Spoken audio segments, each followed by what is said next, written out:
Hi hello welcome to Sudhi's kitchen. இன்றைக்கி நம்ம என்ன பார்க்க போகிறோம் அப்படின்னா, நுங்கு வச்சு ஒரு சூப்பரான பாயாசம். அதுவும் இதை நம்ம குக் பண்ண போகிறதே கிடையாதுங்க, இன்ஸ்டண்ட்டாக அப்படியே ரெடி பண்ண போகிறோம். அடுப்பு இல்லாமல் எப்படி இந்த நுங்கு பாயாசம் பண்ணலாம் அப்படிங்கிறத தான் நம்ம பார்க்க போகிறோம். இது ரொம்ப ரொம்ப ஹெல்த்தியும் கூட, அதே அளவுக்கு அந்த அளவுக்கு டேஸ்ட்டாகவும் இருக்கும்.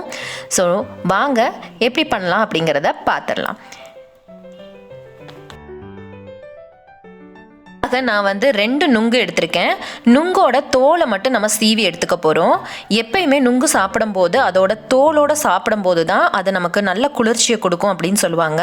பட் இந்த பாயாசம் பண்ணுறதுக்காக, ஏன்னா உங்களுக்கே தெரியும் அந்த தோல் கொஞ்சம் துவர்ப்பு இருக்கும், அதனால் அதை நம்ம சீவி எடுத்துக்கலாம். ஸோ இந்த தோலை நம்ம வேஸ்ட் பண்ணணும்னு அவசியம் கிடையாதுங்க. இதை வச்சு சூப்பராக ஒரு துவையலும் பண்ணலாம். அதை இன்னொரு ரெசிப்பியில் நான் ஷேர் பண்ணுறேன். இப்போ பார்த்தீங்க அப்படின்னா இதை தனியாக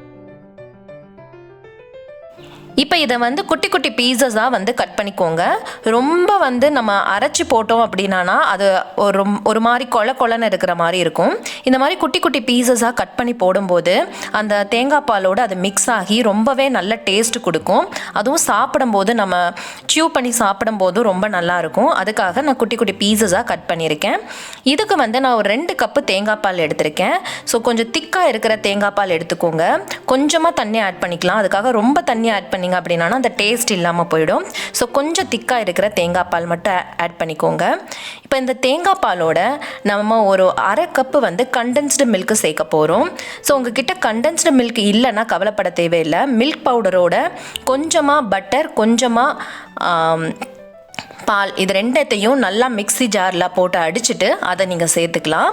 ஸோ ரொம்பவே நல்லா இருக்கும் இந்த டேஸ்ட்டு இந்த கண்டென்ஸ் மில்க் இந்த தேங்காய் பாலோட மிக்ஸ் ஆகும்போது அந்த டேஸ்ட் ரொம்பவே நல்லாயிருக்கும். ஸோ இதில் நான் எந்த சர்க்கரையும் சேர்க்கலை, நாட்டு சர்க்கரை எதுவுமே சேர்க்கலை. இந்த கண்டென்ஸ் மில்க் மட்டும் தான் சேர்த்துருக்கேன். பார்த்துக்கோங்க. இதே மாதிரி நல்லா மிக்ஸ் பண்ணிவிட்டு இதில் நம்ம நுங்கு சேர்க்க போகிறோங்க. இந்த நுங்கு இதோடு சேர்த்துட்டு உடனே நீங்கள் சர்வ் பண்ணிடாதீங்க. கிட்டத்தட்ட 1 மணி நேரம் இல்லை அரை மணி நேரமாவது ஃப்ரிட்ஜில் வச்சுடுங்க.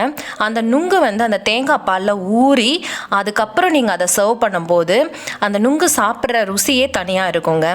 இப்போ நான் இதில் நுங்கும் சேர்த்துற போகிறேன்.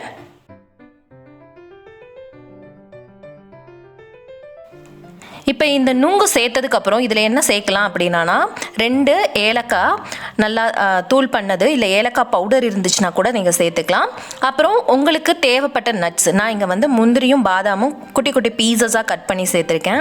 ஸோ இதெல்லாம் நீங்கள் சாப்பிடும்போது வாயில் படும்போது, வாயில் கடிப்படும்போது ரொம்பவே நல்லா இருக்குங்க. அதுவும் நான் சொன்ன மாதிரி நீங்கள் கொஞ்சம் நேரம் ஊற வச்சு நீங்கள் சர்வ் பண்ணும்போது ரொம்பவே நல்லாயிருக்கும். நீங்கள் ட்ரை பண்ணி பாருங்கள்.